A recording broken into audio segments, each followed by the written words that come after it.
जय हिंद।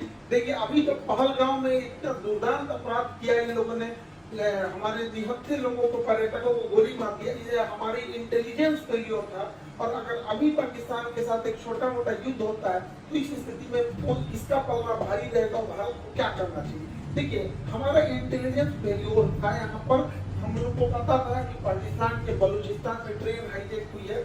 पाकिस्तान इसका ध्यान भटकाने के लिए, अपने फेलियर को छुपाने के लिए कुछ न कुछ चीजों को करेगा, फिर भी हम लोग ने इसे इग्नोर किया।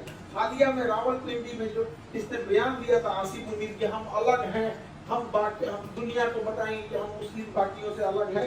ये बात हकीकत है कि हम इंडियन मुसलमानों से हमारा कोई तुलना ही नहीं है, क्योंकि शेर और सुअर में कोई तुलना नहीं होता है। इसके अलावा टेरिफ वार भी चल रहा था, इसे भी हमारी इंटेलिजेंस एजेंसियों ने उतना ध्यान से नहीं दिया। हालांकि लास्ट मोमेंट पर इंटेलिजेंस ने कहा था कि अप्रैल के दूसरे सप्ताह में हमला हो सकता है। अप्रैल की जब दूसरे सप्ताह में हमला की इतनी सटीक जानकारी थी, फिर भी जब यहाँ पे पर्यटक थे यहाँ पर बरसात घाटी में, यहाँ पर एक भी हॉस्पिटल नहीं था, न ही एक कोई पुलिस का जवान था, न ही कोई मिलिट्री थी यहाँ पर। इसके अलावा जब यहाँ पे दुर्घटना हुई, जब आतंकवादियों ने गोली मारा, तो उस समय लगभग आधे घंटे बाद नीचे से आर्मी आ रही है या फिर पुलिस आ रही है। आधा घंटा में तो कोई पर्यटक को तो गोली वगैरह चलाने आता नहीं है। और ये पूरी घाटी खाली थी, कहीं छुपने का भी जगह नहीं था, वहां आराम से गोली मार दिए गए। कुछ लोगों की तो मृत्यु केवल ब्लड लॉस की वजह से हो गई, क्योंकि एम्बुलेंस भी 1.5 घंटा बाद आई थी। तो वहां के इतने बड़े पर्यटकों का स्थल था, इतने हजारों की संख्या में पर्यटक थे, तो सरकार क्या कर रही थी। आखिर इतना इंटेलिजेंस मिलने के बाद भी अगर ये आपका ही फेलियर है, तो सरकार कितने लोगों को सस्पेंड की। हालांकि गवर्नमेंट कई बार क्या होता है, ऐसे लोगों में सस्पेंड नहीं करती, क्योंकि गवर्नमेंट का गलती उजागर हो जाती है। लेकिन आपका गलती उजागर न हो, इसके लिए आप किसी को सस्पेंड नहीं कीजिएगा, तो आगे फिर ऐसी घटनाएं होंगी यहाँ पर, और इस घटनाओं को ये सब फिर से दोहराएंगे सब। देखिए इसमें करना क्या चाहिए, बिना लोकल के सपोर्ट किए नहीं हुआ होगा। तो जो लोकल इनके स्पाई के रूप में काम कर रहे थे, उन्हें सेना जो है पब्लिकली सजा दे, सबके सामने जितनी कठोर सजा हो सकती है उतनी कठोर सजा दे। लेकिन वैसे कश्मीर जिन्होंने पूरे तन मन से भारत के लिए अपना जान तक इन्होंने निछावर कर दिया, ऐसे कश्मीर का रिस्पेक्ट होना चाहिए। चाहे वो कोई भी कश्मीरी भाई हो, चाहे वो नजाकत अली हो जो टूरिस्ट गाइड का काम कर रहे थे, लगभग 11 लोगों को बचाए, चाहे वो माजिद खान ड्राइवर हैं जिन्होंने लगभग 6 लोगों को बचाया, चाहे सैयद हुसैन आबिद हो जो लड़ते लड़ते शहीद हो गए, आतंकवादियों से M4 राइफल छीन लिए, ऐसे लोगों का भी सम्मान होना चाहिए। हालांकि मीडिया में ये सब चीजों को दब गए हैं, क्योंकि जब ये दिखाएंगे तो पाकिस्तानियों का भी मनोबल टूटेगा। पहले ऐसे लगता था पाकिस्तानियों को कि कश्मीर के सारे लोग पाकिस्तान का साथ देंगे, अब ऐसा नहीं है। अब तो महाराष्ट्र सरकार का भी धन्यवाद देते हैं एकनाथ शिंदे जी का, जिन्होंने ऐलान किया है कुछ पुरस्कार राशि देने के लिए ऐसे परिवार को, इनका टूटा हुआ मकान बनाने की बात कहे हैं। देखिए इस बार का मामला थोड़ा अलग था।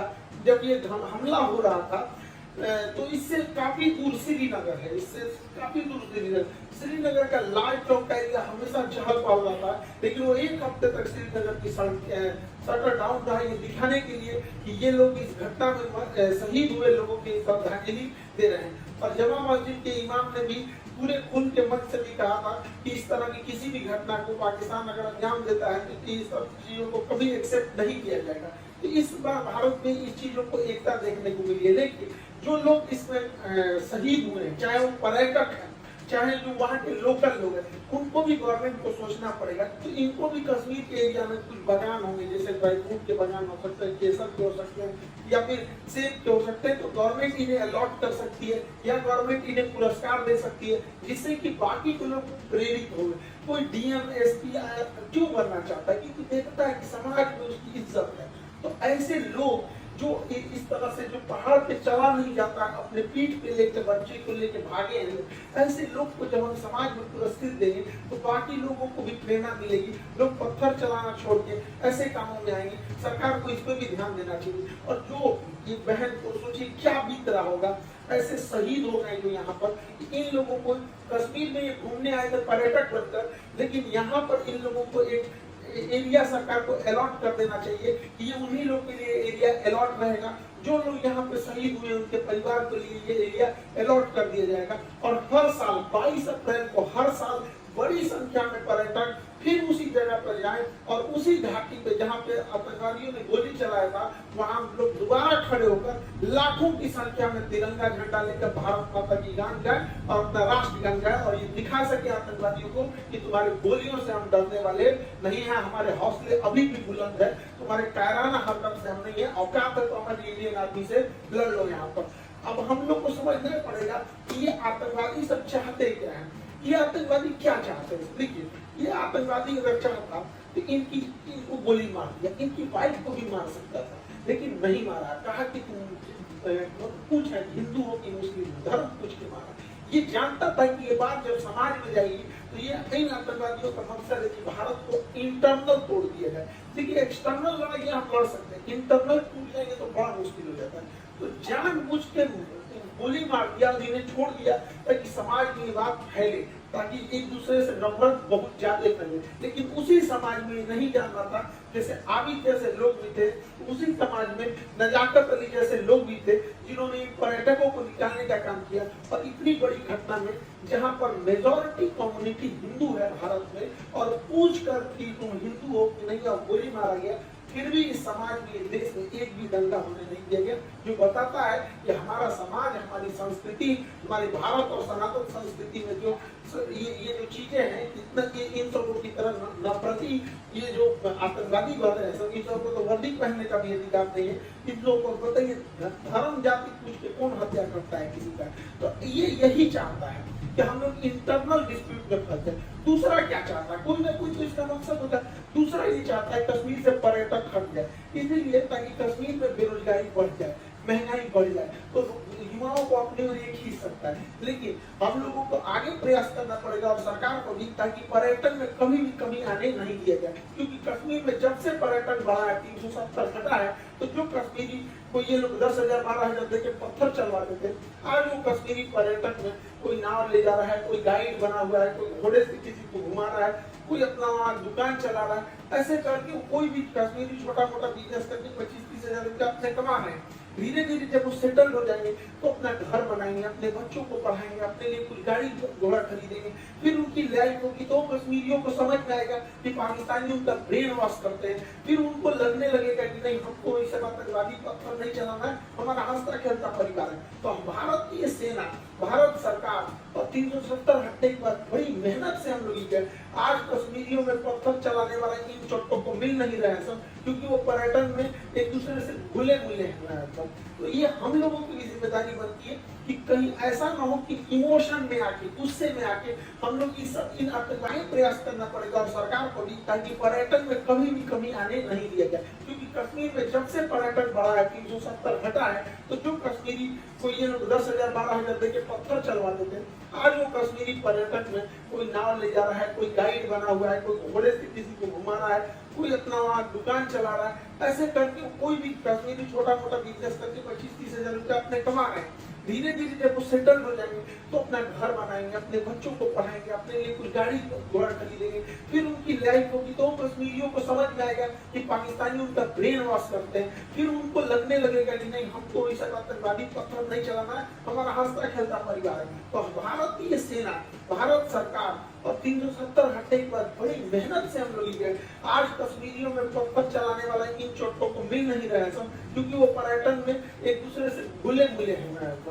तो ये हम लोगों की जिम्मेदारी बनती है कि कहीं ऐसा ना हो कि इमोशन में आके, गुस्से में आके हम लोग इन आतंकवादियों के ट्रैप में फंस जाए। इस ट्रैप में हम लोग को नहीं फंसना है। अब जैसे सिंधु जल समझौता 1960 में था, इसके तहत क्या था, सिंधु, झेलम, चिनाब, इन नदियों का पानी का अधिकार मिल गया था पाकिस्तान को, और सतलज, ब्यास, रावी, इसके पानी का अधिकार मिला था इंडिया को। वो भी हम लोग इसका पूरा यूज नहीं कर सकते, लेकिन भारत ने इसमें बहुत सारे डैम बना दिया, सलाल डैम, बिहार, दुलहस्ती, किशन गंगा परियोजना, कई सारे डैम बना दिया। अब इसमें इतनी भयानक घटना हुई थी, इसलिए भारत सरकार ने इन डैम के पानियों को रोका। हालांकि हमारे पास अभी फिलहाल पूरा इंफ्रास्ट्रक्चर नहीं है कि पानियों को ज्यादा देर तक होल्ड कर सके, लेकिन अभी क्या है कि 2 महीने बाद धान बोने के टाइम आएगा, और जब हम धान बोते हैं तो धान में ज्यादा पानी चाहिए, उस समय बांध की पानी रोक दे और जो धान की फसल है ये नष्ट हो जाए। धान की फसल नष्ट हो जाएगी, क्योंकि पानी नहीं मिलेगा तो धान की फसल बर्बाद हो जाएगी। और पानी को रोके रखे, और जब ये पानी जाएगा, ठंडी का दिन आएगा, अक्टूबर नवंबर आएगा, तो गेहूं बोने का टाइम आता है, गेहूं को ज्यादा पानी देंगे तब नष्ट हो जाएगा, तो उस समय पनिया छोड़ दे, धान को सुखा के मंगा दे, गेहूं को भिगा के खत्म कर दे। इन भीखमंगों को जब आटा खरीदेगा 600 रुपए किलो, तब समझ में आएगा कैसे कर पाता पाएंगे। देखिए हमारे मासूम जनता, मासूम लोगों को गोली मारे हैं सब, जो पर्यटक थे जिन्होंने कोई गलती नहीं किया तो उन्हें मारे थे सब यहाँ पर। इसलिए हम लोगों का भी ये कर्तव्य बनता है कि सूद समेत उनको लौटा दिया जाए। बच्चा बच्चा पूछे कि अब्बा, पापा, मम्मी, आटा इतना महंगा क्यों हो गया, तब समझेगा कि पानी रोक दिया है भारत नाम पर। ये करना चाहिए। और यहाँ पर बांध का इंफ्रास्ट्रक्चर बना के इन बांध को रेगिस्तान में, राजस्थान के थार मरुस्थल में इंदिरा गांधी के पहले कई नहरें बना के रेगिस्तानी एरिया में भर देना चाहिए। यहाँ के रेगिस्तान में रहने वाले लोगों को पानी की बहुत किल्लत होती है, तो हम ये पानी अपने दुश्मन देश को क्यों दे जब हमारे पास इंफ्रास्ट्रक्चर है। हालांकि हमारे पास अभी इतना इंफ्रास्ट्रक्चर नहीं है, लेकिन ये लॉन्ग टाइम है, रेगिस्तान में हम लोग इन पानियों को भेज देना चाहिए। और जो भी पानी जो यहाँ पाकिस्तान जा रहा है उसको जब हम इधर डाइवर्ट करेंगे तो इस एरिया में, पंजाब और राजस्थान की इस एरिया में जो कागज उद्योग है, लुगदी उद्योग है, कार्टून बनता है, कागज बनता है, ये सब में सबसे ज्यादा पानी की खपत होती है। 2014 यूपीएससी में क्वेश्चन पूछा था कि सबसे ज्यादा पानी की खपत किसमें होती है, कागज एवं लुगदी उद्योग, ऑप्शन बी पे लिखा हुआ था। तो इस एरिया में कागज वगैरह का उद्योग डालना चाहिए जिसमें पानी की हैवी खपत है, वैसे एरिया में नहीं डालना चाहिए जहाँ पानी कम है। हालांकि यहाँ पर हम लोग उतना इंफ्रास्ट्रक्चर नहीं बना है, वरना इन पानियों को हम लोग दिल्ली की ओर भी मोड़ सकते हैं। वो मोड़ने के लिए जो सिस्टम आता है उसे एक्वाडक्ट कहते हैं। ये देखिए, ये एक्वाडक्ट है, ये एक्वाडक्ट के रास्ते हम पानी को मोड़ सकते हैं। और एक्वाडक्ट के रास्ते अगर हम दिल्ली यमुना में ले आते और यमुना में तेज गति से छोड़ दे तो यमुना नदी में जो गंदगी की समस्या है वो तेज बहाव के कारण बह जाएगा, और आगे एक लोहे की जाली लगा दे जिससे कि जो प्लास्टिक है, कूड़े करकट है, उसे हम रोका जा सकता है और पूरा का पूरा पानी साफ हो जाएगा। यमुना साफ के लिए नहीं रहते, यमुना साफ करने के लिए जोड़ देंगे नदियों को, यमुना आराम से साफ हो जाएगी, बहाव के साथ आगे बढ़ जाएगी यमुना नदी। पाकिस्तानी सेना सोचती है कि छोटा मोटा एयर स्ट्राइक टाइप की कोई घटना हो जाए जिससे कि पाकिस्तानी सेना का जो जनरल है आसिम मुनीर, वो अपने आप को रेलेवेंट दिखा सके कि हमारी कितनी जरूरत है और पाकिस्तान को कितना बचा के रखा है। लेकिन भारत को यहाँ इजराइल जैसे सोचने की जरूरत है। यदि एक भी हमला हो तो बड़ा सटीक और पाकिस्तान की कमर तोड़ दिया जाए।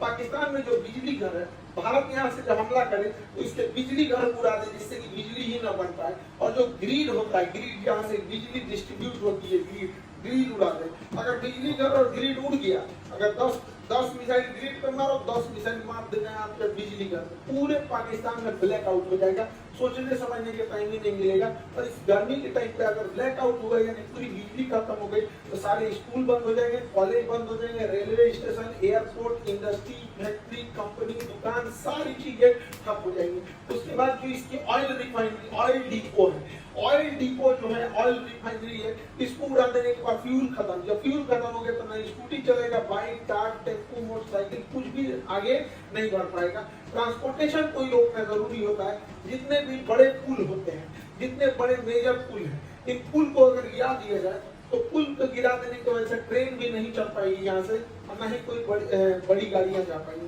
हालांकि ट्रेन को रोकने के लिए सबसे ज्यादा होता है जो बड़े जंक्शन होते हैं, उनके जंक्शन पॉइंट पर अगर बम्बार्डमेंट कर दिया जाता है तो ट्रेन का आवाजाही बंद हो जाता है। तो भारत सरकार को स्ट्रेटेजिकली हमला करना पड़ेगा और नीचे से नौसेना का ब्लॉकेज लगा देना है और ऊपर से धो देना है, ताकि अगर 2 दिन के लिए भी सर्जिकल स्ट्राइक होता है तो इसका बहुत लंबा इम्पैक्ट पाकिस्तानी अर्थव्यवस्था में दिखना चाहिए कि अगले 10 साल तक पाकिस्तान उसकी भरपाई करते रहते हैं। देखिए, कश्मीर से ही ज्यादा घुसपैठ होने का एक बड़ा कारण ज्योग्राफिकल